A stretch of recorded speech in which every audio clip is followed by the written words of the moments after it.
Tingnan naman po natin the energies para sa second week of June para sa mga earth elements, Virgo, Scorpio, Taurus. Okay, yan. So, titingnan natin ha. So, naririto ang tinatawag na, yan Meron ditong taong nagbago na. Okay, yan. Wala nang demonyo sa katawan, di ba?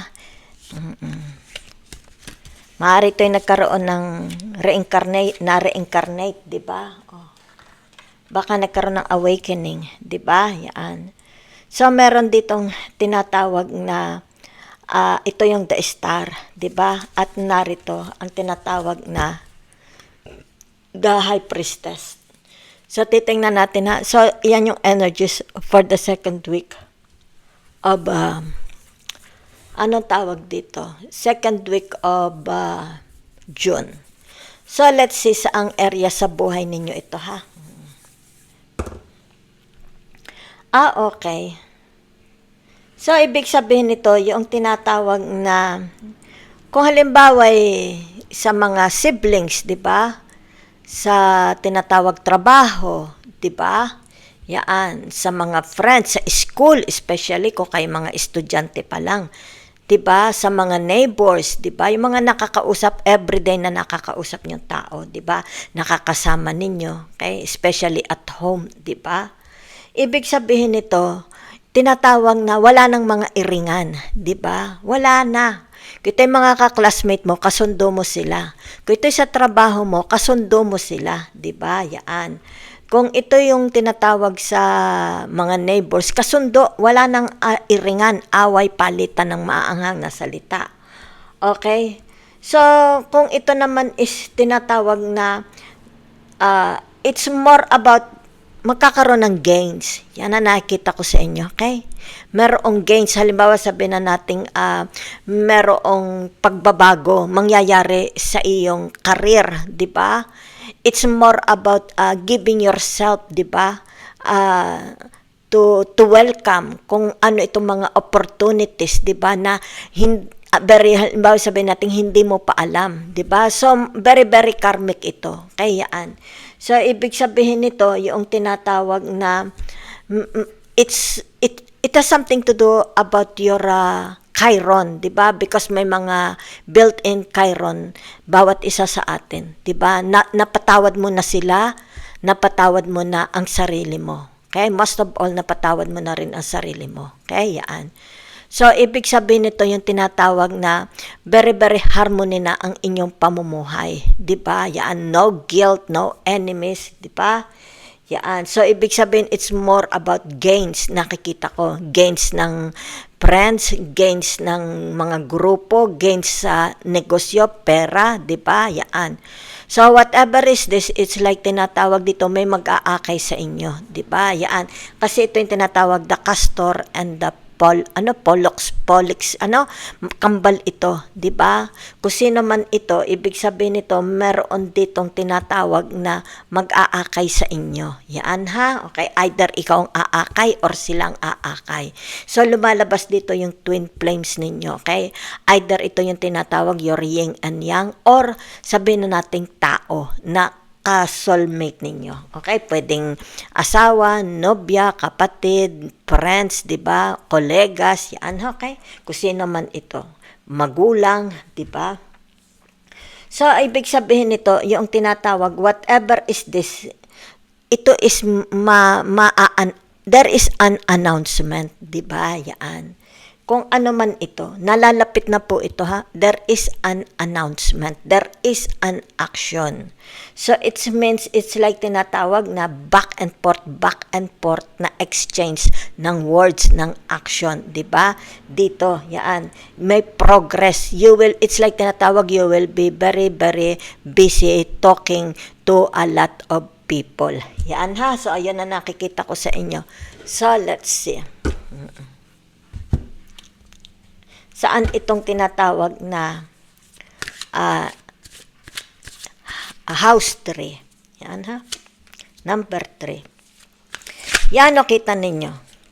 Ibig sabihin nito, yung tinatawag na you are ang iyong perception, di ba? you seems very, very curious. Nakikita dito, di ba? Ito yung tinatawag na kung saan merong mga possibilities, opportunities, di ba? Ibig sabihin nito, you wanna go there. Okay, it's like tinatawag where the green grass is, di ba? So maaari ito tinatawag communication to the to other tinatawag mga matatalinong tao, 'di ba? Yan. So ibig sabihin nito matapang ka na, 'di ba? Nakikita dito adventurous ka na. You are giving yourself a chance na matuklasan mo ang buong mundo, 'di ba? Yan. So nakikita din dito, yan ha. Ang tinatawag na, siguro in the past, ibig sabihin nito, yung tinatawag ayaw mo ng pagbabago, di ba? It's like very, very stagnant. Pero ngayon nakikita na, di ba? It's like you want to see the whole world, you want to meet foreigners, di ba? You want to meet other races, maybe you want to study higher learning, di ba? Kung kayo mga estudyante, ibig sabihin nito, baka yung tinatawag gusto mong mag-advance, maybe you want to study abroad, di ba? So ibig sabihin nito, yung tinatawag na kung ano man ito that makes you stagnant, di ba? Hindi ka umuunlad dito. Ibig sabihin nito, nilalagyan mo ng tinatawag boundaries, okay? Especially ito yung tinatawag na the auras, the energy of others. Yan ha, okay? Maaari tayo kapamilya, pwede rin naman mga kasama sa trabaho, pwede rin naman asawa, siblings, kung sino man ito, nilalagyan mo na ng tinatawag boundaries. It's like tinatawag, diyan ka, dito ako, wag kang tatawid, di ba? Don't invade my tinatawag na privacy. Don't invade my tinatawag na bahay, di ba? Yan. Kumbaga dito siguro naglalagay kayo ng mga CCTV, di ba? Para dito kita ninyo yung tinatawag na activities sa tinatawag labas, di ba? Yan. It's like nagiging alert lang kayo, di ba? It's like tinatawag, hindi mo sila bibigyan ng permiso na ikaw is i-corrupt ang pag-iisip ninyo, di ba? Yung tinatawag na i-manipulate nila kayo, yung tinatawag na i-bully kayo, i-underestimate kayo, di ba? Yan. So ibig sabihin nito, yung tinatawag, it's about you, yourself, di ba? Yan.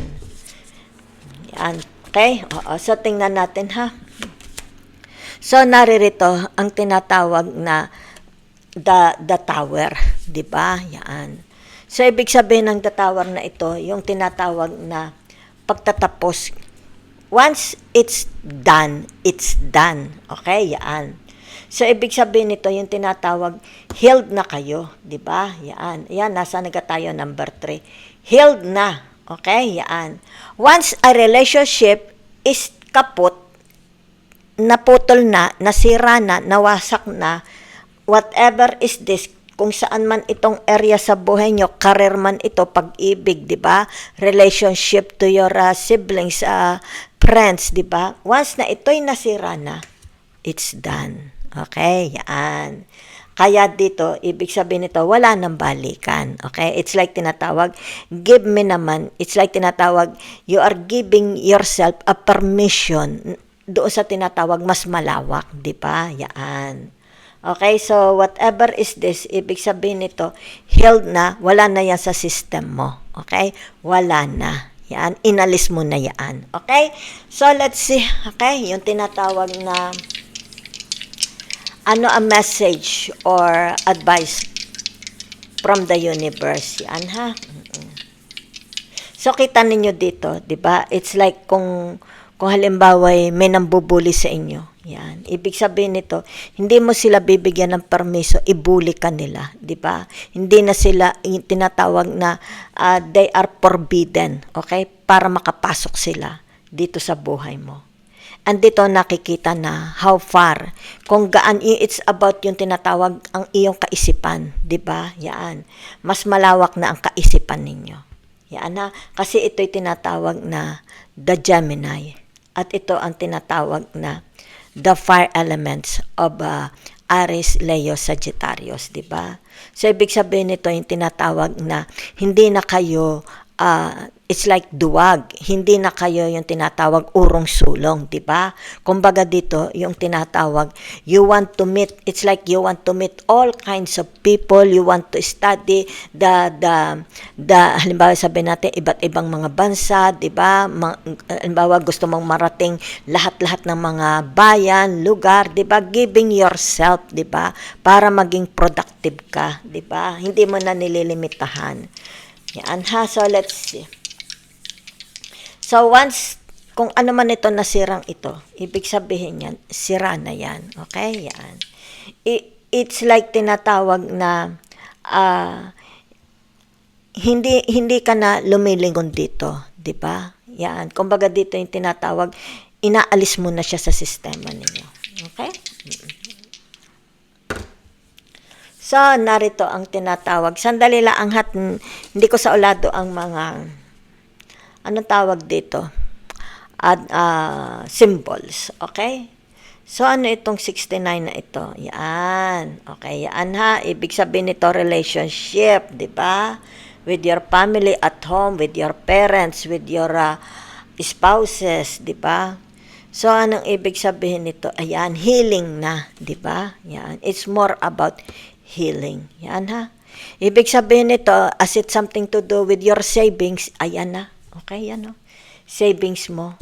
Maaring dito nararanasan ninyo wala kayong pera, 'di ba? Yan. Ibig sabihin nito, it's like isang kahig, isang tuka, baka kuminsan pa wala ka pang makain, 'di ba? So ibig sabihin nito, magkakaroon dito malaking blessings papasok sa iyong tinatawag savings account. Tataba ang bulsa mo, 'di ba? So whatever happens with you and with you and them, ibig sabihin nito, especially maybe it is something to do about your family, siblings, 'di ba, parents, or maaring sabihin na nating marriage, 'di ba? Ibig sabihin nito yung tinatawag na letting go, 'di ba? Magkaroon na ng tinatawag na healing. Yan ha. Ito yung tinatawag na giving yourself a break because you deserve it. Okay, yan. Kaya narito ang tinatawag na the Jupiter, 'di ba? It's like tinatawag na a travel. If you want to travel, ibig sabihin nito, go on. Narito si Jupiter, 'di ba? It's like explore the world, explore the culture, their language, 'di ba? Explore their color, explore the people, 'di ba? Explore. It's more about exploration.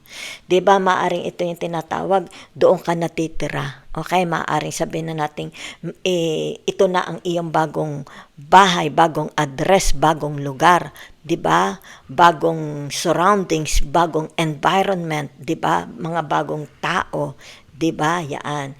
So, whatever is this, ibig sabihin nito kung ano itong pinaplano mo, kaya lumabas dito ang tinatawag na the Jupiter and the Cancer, 'di ba?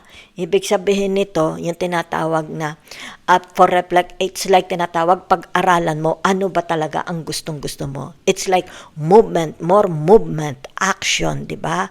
Tinatawag adventure, discovery, 'di ba? Kumbaga dito tinatawag kung saan mayroong potential, 'di ba? Tinatawag opportunities. Ibig sabihin nito, tinatawag na you will go there, you will see for yourself kung itong pupuntahan mo is malaki ang potensyal para sa iyong tinatawag na kaunlaran, 'di ba? Sabihin na natin, there's something to do about your future, about your money, 'di ba? Career, 'di ba? Yan. So that's what I see for you. It's only a matter of communication, 'di ba? Yan. It's like tinatawag dito, don't be shy, 'di ba? Don't be yung tinatawag na timid. Okay, maaring for some of you here very very timid kasi narito ang tinatawag the high priestess, very very timid, 'di ba? Hindi kayo pala salita. So, ibig sabihin, nakikita dito yung tinatawag, social na kayo. Kaya it's like tinatawag, be more social, di ba? Mix, di ba? Yan. Tinatawag na, sama kayo sa mga tao, di ba? So, it's more about fun, exploration, discovery, talking, di ba? Yan. Ibig sabihin, mingling. Mingle yourself. Yan, no? You are now mingling. Ibig sabihin nito, tinatawag, out with the old, in with the new. It's about yourself. Iba na kayo. Di ba? Yan. So, ibig sabihin nito, yung tinatawag na, you are very, very different, na na-heal na kayo, natuto na kayo, di ba? Na-awakened na kayo. So, it's a very, very beautiful reading para sa inyo. Salamat ng marami.